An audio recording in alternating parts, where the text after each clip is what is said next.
DN news Marathi, आवाज जनसामान्यांचा। उमरखेड तालुक्यातील शेंबाळपिंपरी येथे काल सायंकाळी जोरदार पावसामुळे लेंडी हा बारामाही नाला भरून वाहू लागला। त्याचवेळी बाळूमामा देवस्थानचे विश्वस्त सचिन संभाजी तास्के यांच्या मेंढ्या गावालगत मानकरी त्यांच्या शेताशेजारील रिकाम्या पडीत रानात चरत होत्या। पाणी ओसंडून शेतात शिरल्याने मेंढ्या चढता चढता थेट लेंडी नाल्यात गेल्या। आज सकाळी मेंढपालाने मेंढ्यांची मोजणी केली असता 7 पिल्लांना माता मेंढ्यांना दिसल्याने संशय आला। त्यानंतर मोजणी केली असता एकूण 21 मेंढ्या, 7 पिल्ले, 5 गाभण आणि 9 अन्य मेंढ्या बेपत्ता असल्याचं उघड झालं। तात्काळ शोध मोहीम हाती घेतली असता 2 मेंढ्या गाळात आणि मातीत मृतावस्थेत सापडल्या। उर्वरित बेपत्ता मेंढ्यांचा शोध लेंडी नाल्यात सुरू आहे। या दुर्दैवी घटनेमुळे गावात हळहळ व्यक्त होतीये। DN न्यूज मराठीसाठी इसापूर धरणवरून आमचे प्रतिनिधी हसू खान पठाण यांची रिपोर्ट।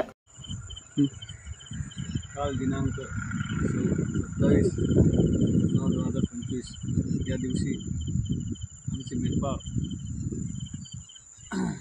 मेंढ्या चारण्याकरिता मेंढराला खालून आणि वरचं पाणी भरपूर असल्यामुळं मेंढरं चारा येत असताना या रोडनी ते गांजरपाला चरोटा याच्यासाठी इथे चारा आले असताना अचानक त्या लेंडीला महापूर आला आणि याच्यामध्ये 20 मेंढरं आमची वाहून गेली।